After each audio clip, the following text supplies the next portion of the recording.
Está ligando. Boa noite a todos. Que Jesus nos abençoe, proteja e que possamos, nesse instante, conversar um pouco a respeito dos seus ensinamentos.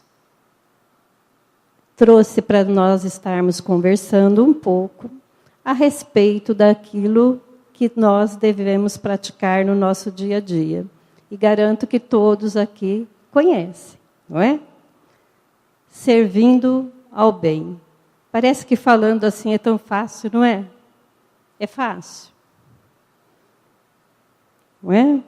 Quando nós lembramos do capítulo 17 do Evangelho segundo o Espiritismo, sede perfeitos, lá está descrito o homem de bem, não é? E uma dos parágrafos que ele fala é que o homem de bem é aquele que pratica a lei da justiça, do amor e da caridade com total devoção. É um pouco difícil. A hora que nós lemos toda aquela parte que fala do caminho, o que o homem de bem faz, nós temos muitas dificuldades para seguir. E esse é os ensinamentos que Jesus nos deixou, não é? Então, nós vamos, durante a noite, durante esse período pequeno, né, meia hora, a Vânia falou para mim, né, Vânia? Meia hora. Então, durante esse período pequeno que nós vamos conversar, nós vamos fazer uma pequena reflexão a esse respeito. E nós lembramos... Gente, é aqui mesmo, né? É isso. Nós lembramos, quando nós falamos do homem de bem, né, dessa passagem de Lucas, em que, quando Jesus estava acompanhado pelos seus discípulos, ele envia um mensageiro para buscar uma pousada em uma aldeia. E eles não encontraram ninguém disposto a acolhê-los. Eu falo, a leitura do sinal verde veio bem a calhar, né? Nós temos que marcar o horário da visita. Agora, você imagina, no atual tempo, agora, alguém bater a nossa porta, solicitar pousada, quem nós nunca conhecemos, não é? Imagine naquela época. E João e Tiago, né, que eram conhecidos como Boanerges, filho do trovão, caráter impetuoso, assim como só eles, né, sugeriram a Jesus: queres que mandemos que desça o fogo do céu sobre eles, assim como fez Elias? É? E Jesus, todo tolerância, perdão, misericórdia e bondade, lhes respondeu: vós não sabeis de que espírito sois, pois o Filho do Homem não veio para destruir os homens, mas para salvá-los. Não é? Então, atualmente, nós também pensamos muito dessa maneira. E a fragilidade humana, né, tem os ideais evangélicos que são meras ideias para nós, né, dentro da fragilidade. E os ideais evangélicos, eles ainda não desceram do cérebro para o coração, né? Não se corporificaram ainda na ação. Então, preferimos o quê? Evocar o fogo do céu ao empenho de apagar o fogo na terra. Não é? Então, nós estamos muito longe daquilo do homem de bem. Então, nós vamos ver, olha, conseguimos evitar irritação nessas circunstâncias? Motorista buzinando atrás porque demorou para seguir quando o sinal abre. Aqui ninguém faz isso, né? Todo mundo fica tranquilo, calmo, né? Ninguém fala nada, né? Profissional que contratou mostra-se relapso e impontual. Cônjuge faz crítica ao seu comportamento. Né? Cheque que lhe deram e volta sem fundo. Aqui uma simples toalha molhada que alguém deixa em cima de uma cama ou em cima de um sofá, né? Já vira o quê? Motivo de briga. Então, aí vai, né? Nós vamos lembrando todas essas situações. Será que nós conseguimos não nos irritarmos? Rudyard Kipling, ele fala que as condições para que sejamos homem com H maiúsculo é a capacidade de conservar bom senso e calma em todas as situações. Conseguimos fazer isso? Em todas as situações? Nem às vezes, né? Às vezes a gente fica pensando, nós não conseguimos.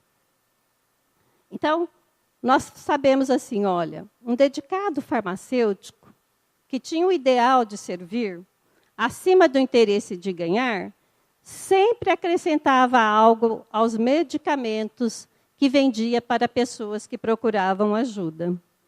E, além da oração e confiança em Deus, recomendava-lhes que se colocassem na frente do espelho e fizessem caretas. Pessoas davam risada diante do ridículo de tal situação. Mas devemos lembrar que o sorriso é um remédio maravilhoso para os estados depressivos. Não é? E certa vez, atendeu uma pobre prostituta que foi até a sua farmácia à procura de remédio para ratos.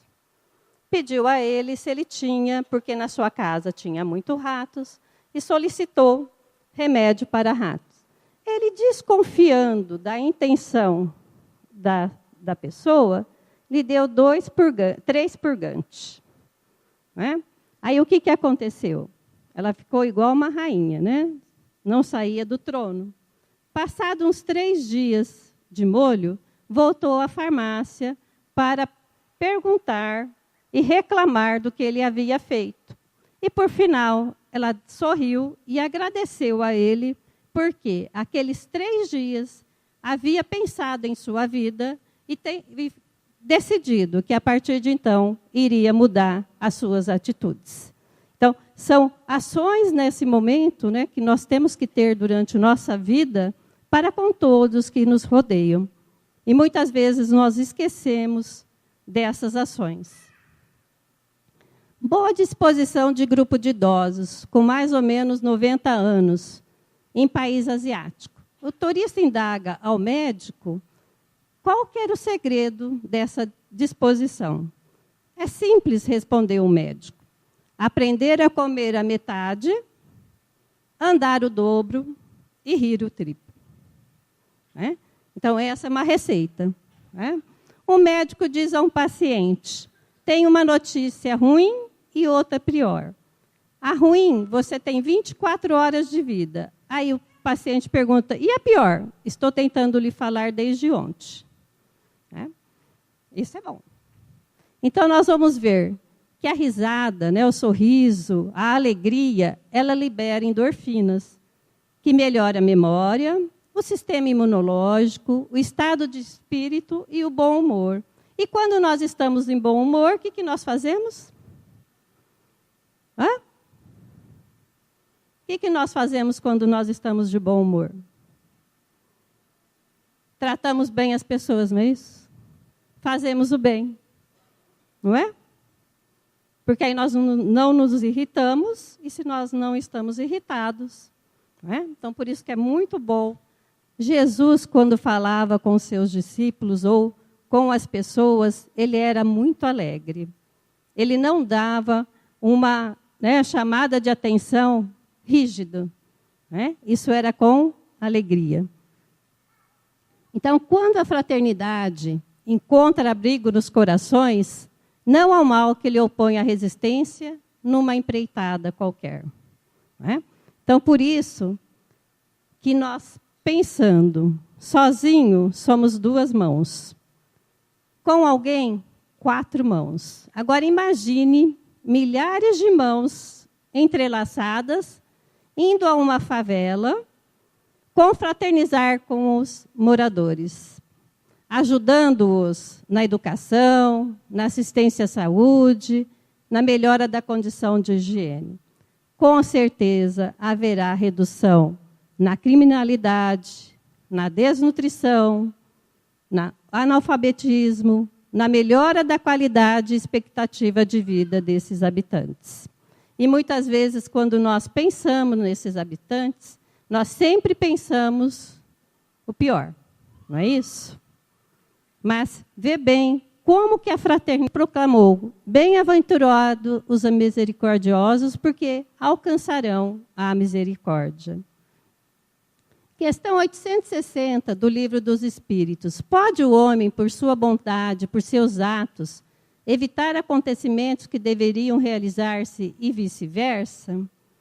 A resposta do mentor: pode, desde que esse aparente desvio possa caber na vida que escolheu. Além disso, para fazer o bem que lhe cumpre, o único objetivo da vida, é permitido ao homem impedir o mal, sobretudo aquele que possa contribuir para a produção de um mal maior. Lembrando que nessa questão ele fala que a prática do bem é o único objetivo da vida, não é? E ainda nós temos muita dificuldade em praticá-lo. Espíritos puros e perfeitos cumpriram integralmente a suprema lei divina, que é o amor. E fazer diferença é atender o semelhante, né? E exercício da caridade. Fazemos diferença para aqueles a quem ajudamos, que por outra vez fazem diferença para nós. Porque com o exercício da caridade, nós mesmos nos salvamos das angústias existenciais, né? A caridade, se nós formos analisar, os mais beneficiados são os quem pratica a caridade, né? Cidadania é estar ciente dos próprios direitos. O artigo 5º da Constituição brasileira diz: todos são iguais perante a lei. Direito à vida, à liberdade, à igualdade, à segurança e propriedade. E de assumir deveres, como diz a questão 877 do Livro dos Espíritos. Da necessidade que o homem tem de viver em sociedade, nasce-lhe obrigações especiais? Certo, responde o mentor. E a primeira de todas é de respeitar os direitos dos seus semelhantes. O respeitar o direito do seu semelhante é um outro nó na nossa vida. Geralmente, nós queremos que o outro seja como nós queremos que ele seja, não é? Aí nós esquecemos da indulgência que Jesus tanto nos ensina, que indulgência é aceitar o outro como ele é. Não é? O caminho da verdadeira cidadania proposto por Jesus é fazer pelo próximo o bem que desejamos para nós. Um outro exemplo, um voluntário num bazar beneficente de roupas em um centro espírita, onde havia muita gente, de repente deparou-se com uma calça encalhada. Surpreso, identificou como a sua. E ele foi reclamar para a esposa por que ela havia colocado a calça dele de estimação no bazar. A esposa lhe respondeu: eu não coloquei, eu a doei. E parece-me que a pessoa que recebeu, né, dispensou, trazendo-a para o bazar. Então, essa é a nossa tendência, né? A velha tendência humana, o apego. Então, esse também é um caminho que não nos deixa fazer o bem. E o acúmulo de traste em vida, com certeza, é dificuldade da morte. Na morte, né? Então, o exercício do bem como caminho para a felicidade são exemplos marcantes em todas as culturas e religiões. Nós vamos ver que no budismo, o exercício do bem é o caminho do meio entre os conflitos e a dor. Está no exercício correto da compreensão, do pensamento, da palavra, da ação, da vida, do trabalho, da atenção e da meditação. No confucionismo, não se importe com o fato do povo não conhecê-lo, porém, esforce-se de modo que possa ser digno de ser conhecido. Judaísmo, não faça o próximo o que não deseja para si. Islamismo, a verdadeira riqueza de um homem é o bem que ele faz neste mundo. Cristianismo, faça ao semelhante todo o bem que deseja receber. O espiritismo, fora da caridade não há salvação. Há dificuldade na vivência desses princípios. Há ou não há? Tem ou não existe? Existe ou não existe? Existe, né? Muitas vezes, 2 tumores muito difíceis de extirparmos de nós, que é o orgulho e o egoísmo. Esses 2 tumores ainda nos causam muitos problemas na vida. Não é?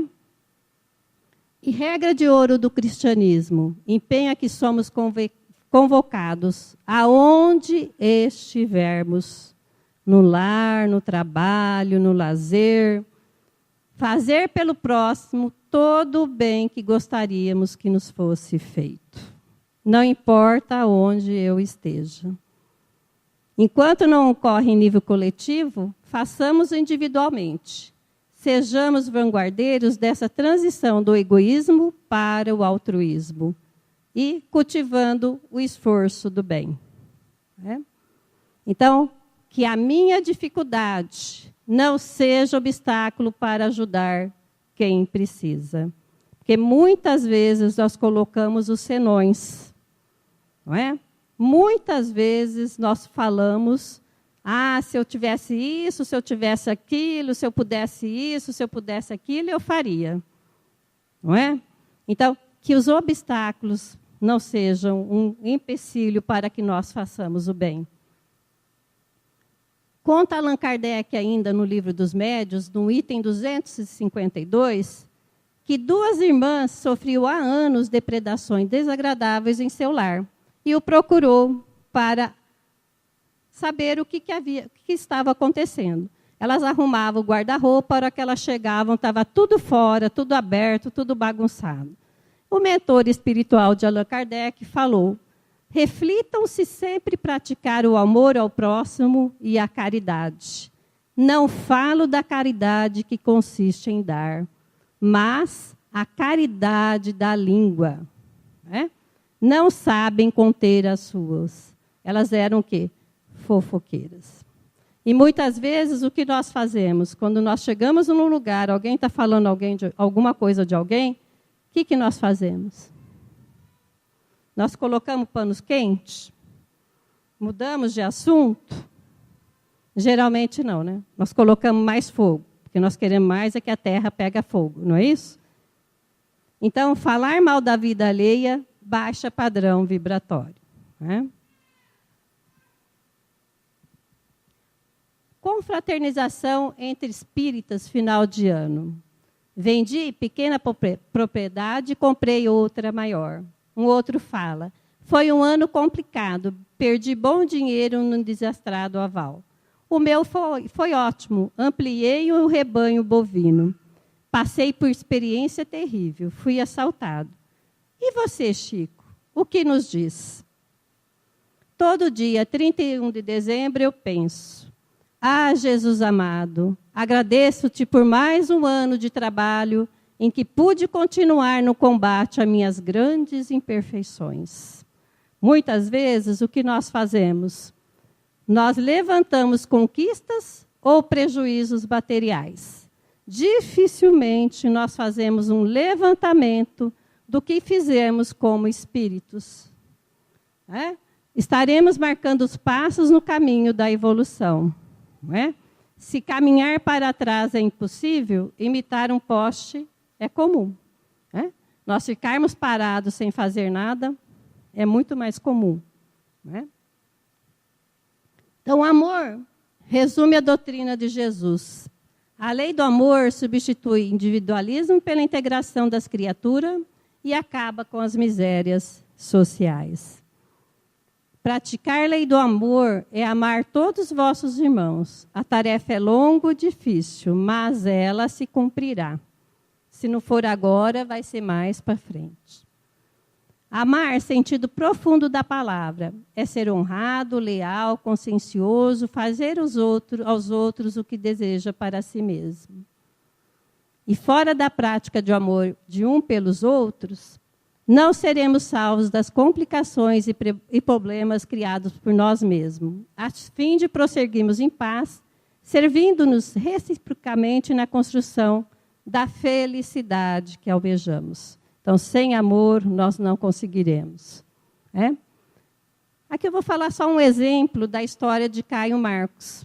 Caio Marcos morava na cidade de Magdala, era um comerciante órfão e que cuidava dos negócios do seu pai, que deixou para ele.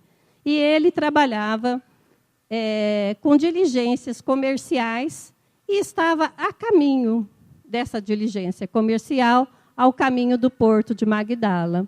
E, de repente, a liteira parou e ele pergunta aos seus servos o que está ocorrendo. Seus servos falam, existe uma multidão de pessoas do qual nós não conseguimos passar. E ele, lendo os seus papiros, percebeu que estava demorando, ele abre a cortina da liteira. Na hora que ele abre a cortina da liteira, ele vê uma multidão de pessoas, vendo um homem que estava num lugar mais alto, e esse homem contava uma história. Ouvindo esse homem, ele desceu da liteira e foi se aproximando da multidão. E esse homem cuidava, feridas cicatrizavam, membros se esticavam, ele nunca havia visto isso. A história que ele contava era, havia um homem que tinha 2 filhos, o mais novo veio e pediu a sua parte na herança, pois pretendia partir para viagens. O pai entregou o que o mais novo pediu, este foi embora e depois perdeu tudo o que tinha e retornou a esse pai. Anoitecia quando as últimas pessoas se foram. Que diferença entre seu Deus e o Deus daquele homem? Só que Caio Marcos não retirava da sua ideia, quando chegou em casa, aquela história dos 2 filhos. Pois, o que essa história o incomodava tanto, sendo que ele era filho único, nunca gastou o dinheiro do seu pai em vão, nunca tinha desperdiçado, muito pelo contrário. Era trabalhador, estudioso e não era feito as festas que existiam na época. Como essa história tinha mexido tanto com ele. Ele descobriu o nome daquele homem, era Jesus. E a todos que ele perguntava do seu convívio, ninguém sabia falar sobre ele. Foi ficando acombrunhado, não comia mais, e seus servos, percebendo isso, se achegaram dele e falaram, sabemos quem pode lhe ajudar. E o levaram até uma casa na praia, uma casa simples de pescador. Chegando a essa casa, ele percebeu o quanto de pessoas que existiam ali, que eram mais chegadas a Jesus. Para essas pessoas, ele ensinava, não fazia as curas que fazia durante o dia, mas ensinava-lhes sobre a imortalidade da alma, falava sobre a reencarnação, lhe ensinava coisas que ele nunca ouvia de ninguém. Com isso, seguiu Jesus várias noites, até que a última noite em que Jesus permaneceria na cidade, seu olho encontrou com o olhar de Jesus. E Jesus foi se aproximando dele e falando, havia um homem que tinha 2 filhos. Com isso, Caio Marcos foi se sentindo como se estivessem numa nuvem, e de repente, a hora que ele abre os olhos, ele percebe que ele está num local diferente, cheio de pessoas que ele conhecia, mas que ele não havia visto há muito tempo. E durante essa sua visão, ele percebe que aquela história havia o incomodado porque ele havia prometido a Deus que receberia todos aqueles benefícios, mas não só para si. Porque até então ele era egoísta.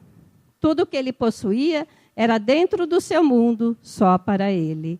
Aí ele percebeu do compromisso que ele assumiu ao receber essa herança, que era para distribuir com os irmãos mais necessitados. Foi aí que ele caiu em si.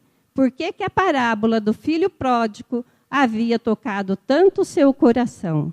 E ao despertar, depois conversou com Jesus, e ao se despedir, prometeu a Jesus que trabalharia na sua seara. E com isso ele fez, não só materialmente, como espiritualmente, ele trabalhou na seara de Jesus. Não é?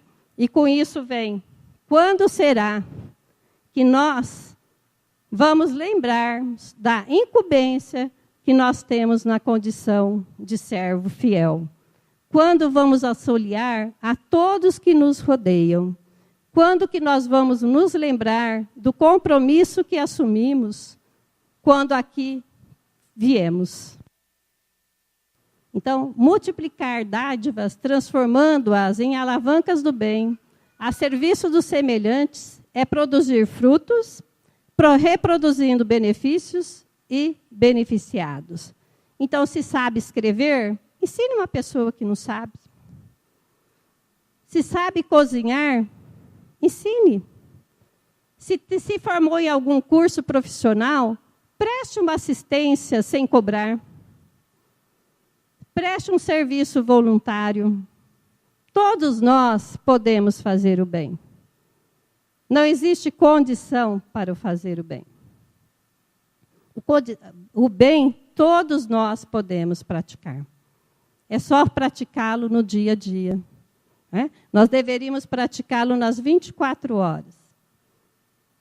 E quem ama a Deus não se ocupa em ferir seus semelhantes, em prejudicá-los nos negócios, em tomar o que não lhe pertence, em cobrar mais do que deve, em atuar de maneira clandestina e oculta em prejuízo de quem quer que seja. Né? E Jesus agrega que o amor ao Pai deve ser dirigido ao nosso semelhante. Difícil que aquele que esteja na condição de oferecer algo se veja como próximo do que sofre. Não é? Nós sempre colocamos a culpa em alguém. Né? Isso é problema da prefeitura, ela que tem que resolver. Chame os bombeiros, eles que têm o dever de fazer isso, não eu. Eu não sou médico e nem farmácia para aliviar a dor. Né? O problema da fome do mundo tem que ser resolvido pelos países mais ricos. Não é assim? Então, e aí vai. Né? Nós vamos sempre arrumando uma desculpa. Pessoas falam essas frases fugindo da condição evangélica de que se reconhecerem como próximo daqueles que estão aflitos, não querem ter o trabalho de amar. Que nem alguém bate a porta pedindo o socorro de um prato de comida, depois que arrumou a louça, né? Depois que arrumou a cozinha, já está tudo em ordem, tudo bonitinho. Né? Aí o que acaba falando? Passa mais tarde, agora eu não tenho, ou passa amanhã, já terminou. Né? Ou algum infeliz pede sua atenção ao telefone para um desabafo. Aí fala, justo agora que eu deitei para uma descansadinha, fala que eu não estou. Né? Nós sempre arrumamos desculpa para não fazer o bem.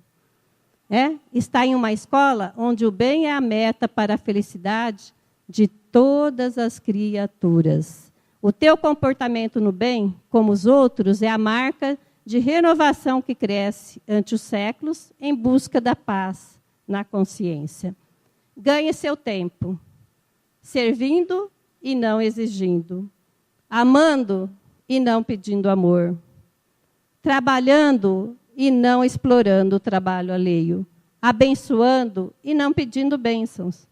Determine sua diretriz na diretriz do Cristo e conserte a si mesmo, sem exigir que seus irmãos façam o mesmo. De todo o bem que fizer, receberá a maior parte.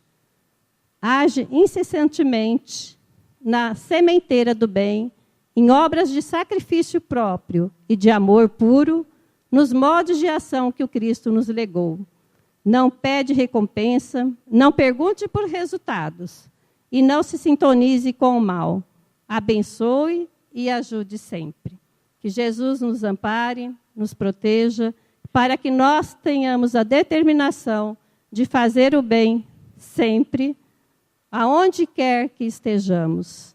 E que a paz do Mestre os abençoe e os ampare e ilumine o caminho de cada um de vocês. Que assim seja.